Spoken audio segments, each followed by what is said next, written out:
Vale, pues después de investigar mucho, resulta que esa cosa extraña que me apareció en el ordenador, en la pantalla, era ni más ni menos que un virus.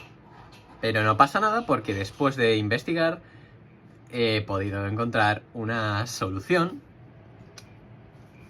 Finalmente he instalado un antivirus que supuestamente se haría cargo de esa cosa y vaya si lo ha hecho.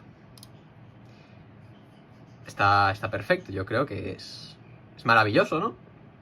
Ya está, no ha vuelto a aparecer el bicho, así que fantástico.